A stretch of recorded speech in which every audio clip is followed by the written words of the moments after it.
Hello all you people out there in TV land. My name is CB Studios, also known as Kurt, and today I'm giving a look at 3 oddballs from my collection. They are my factory reject metallic Ghostface masks. Let's check them out. Alright, so a little bit of backstory as to where these masks came from. Back in, say, early 2016, I was trawling through eBay here in Australia, as I am known to do, and I found a seller in Sydney, Australia, selling metallic Ghostface masks for a fairly good price. So, me not having any metallics in my collection, I bought them. And when they arrived, I was very happy because fantastic bright metallic colors. We've got my beautiful blue, one of my favorite colors of Ghostface masks that they've ever done. We've got a really nice rich dark purple and an impossibly dark olive green. Now the green one, a lot of people actually think is black, as it looks really black in photos. It is definitely a really dark metallic green. So when these arrived, they came with their awesome, Ghostface tags on the top. But one thing that stood out to me really quickly was the Funworld logo in the corner of these tags has a little square of black sticker over it. It was a little bit odd. Having a look further at these masks, all of the copyright information on the back of the tag has been stickered over.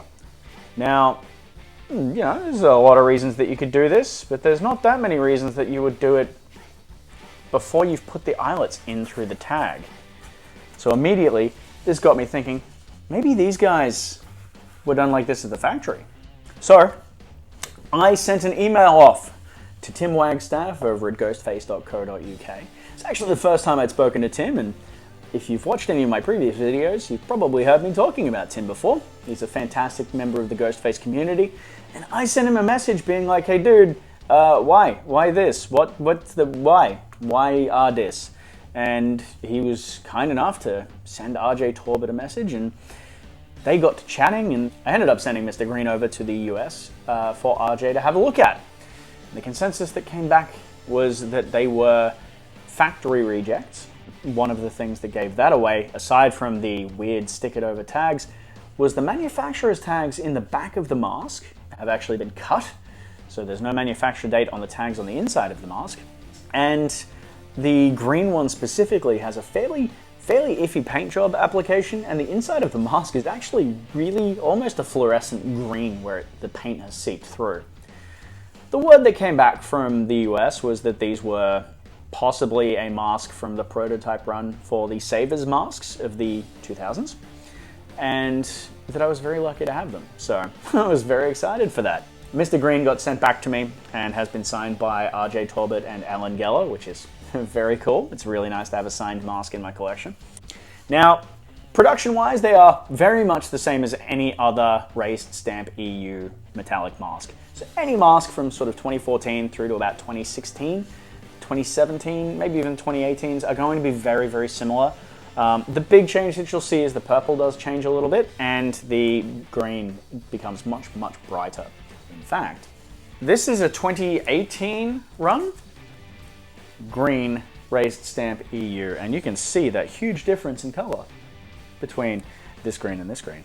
This one's also not very metallic. It is an incredibly bright green, but it's really not that metallic at all. It does have a beautiful soft quality to the vinyl though. So that's very cool. And this one did come from Tim at ghostface.co.uk. Now they all have their standard hoods, which is awesome. There's no elastic strapping on the inside. They do deform quite considerably, but that's the nature of the beast with these sort of molds. They tend to be a little bit thinner while they still hold their shape, but they do distort quite quickly in storage. Other than that, I think we're out of stuff that I can tell you about these masks. They're a fantastic addition to my collection. They are really unique.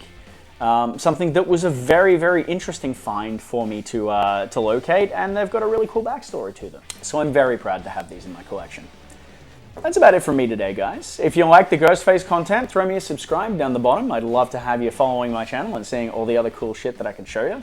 If you are into horror movie stuff, I've got a bunch of that coming up. I've got some Star Wars stuff coming up. I've got some cosplay builds as well, so definitely follow me along there. If you own any of these masks, specifically ones with the blacked out dates on them, I'd love to hear if anybody else has a similar story. And until next time, guys, shoot first, think never.